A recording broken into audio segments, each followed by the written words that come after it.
Here is your 2.1 notes video.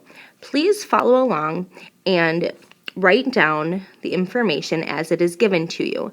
Make sure that your notes match my notes.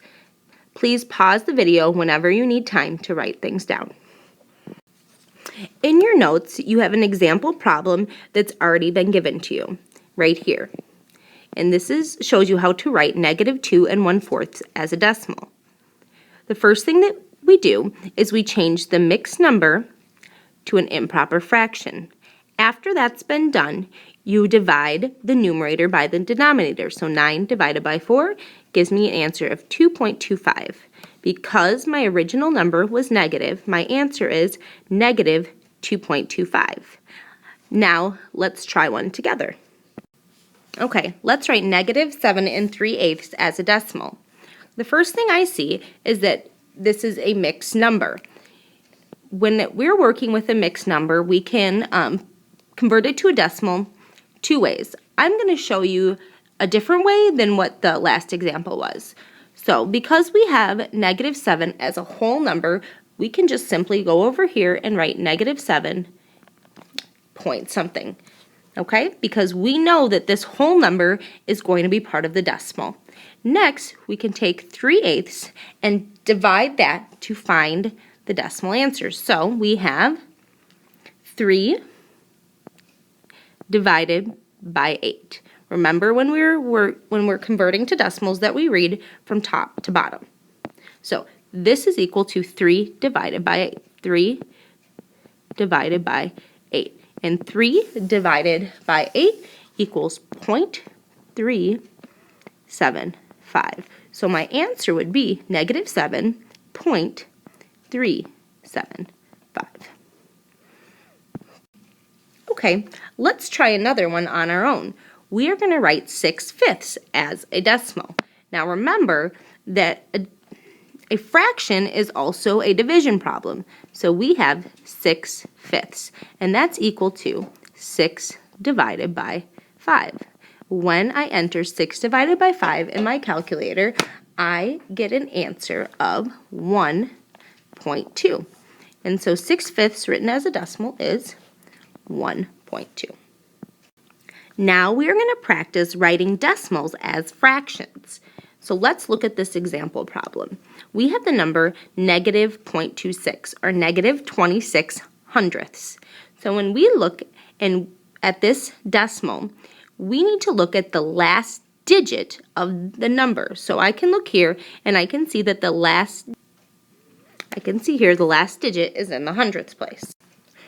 Because this last digit is in the hundredths place, our denominator is 100. Then we simply put the decimal number 26 above the 100, and 0.26 written as a fraction is 26 hundredths. We will work next week on simplifying, so please do not worry about that right now. Let's practice 2 on our own. We are going to write -0.7 as a fraction. So when I look at this number, the first thing I need to do is find out what place the last digit is. So I look and I see my last digit of my number is 7, and that is in the tenths place. So that's in the tenths place. Okay? Because the last digit is in the tenths place, I know that my denominator is 10. Now, the next step is to put the number in as the numerator. So my number here is 7, so I simply put that as my numerator. Now we look here, we see that this is a negative, so it stays a negative. So the answer would be -7/10. Let's try one more. We are going to write 125 thousandths as a fraction. So the first thing we need to do is see which number is in the last digit. So if we look here, 5 is our last digit in our number, and it is in the thousandths place. So we see it's in this thousandths place. Because it's in the thousandths place, that means that our denominator is 1,000. Next, we look at our number, and we see the number here without paying attention to the digits, is 125. Because it's 125, that becomes our numerator, 125. So 0.125 written as a fraction would be 125 thousandths.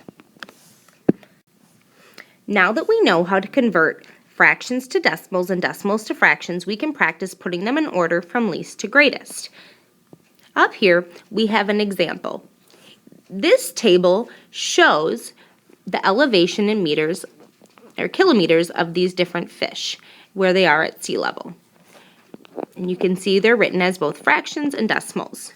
So what I would need to do is write each number as a decimal. So they've converted the numbers that were not written as decimals, these fractions, into decimals, and then you simply just put them on the number line from least to greatest. Let's try one together.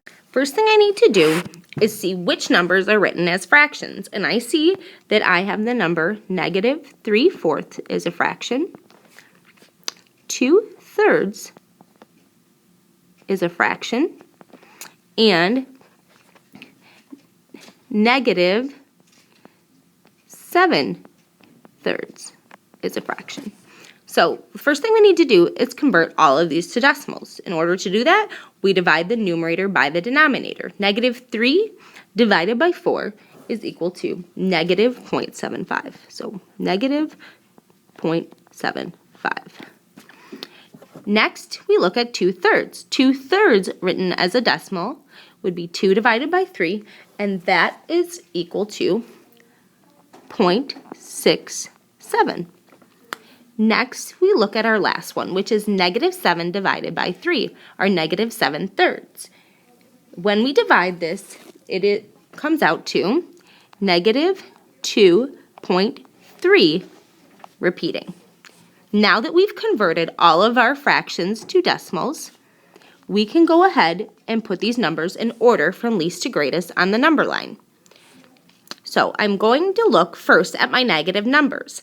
I see that I have two negative numbers, -3/4 and -7/3.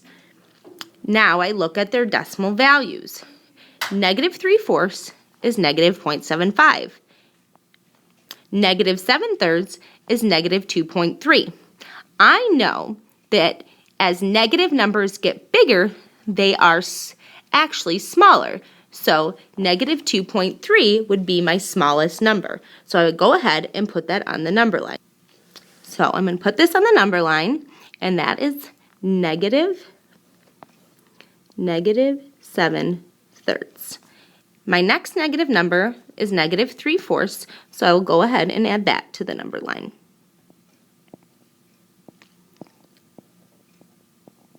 Okay, now I need to look at my positive numbers.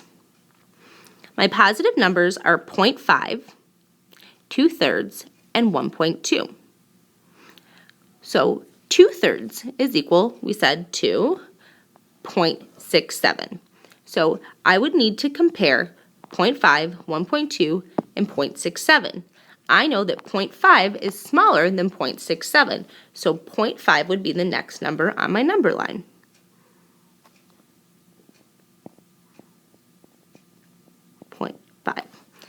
Following that would be 0.67, because 0.67, or 2/3, so 2/3, which is 0.67, is smaller than 1.2.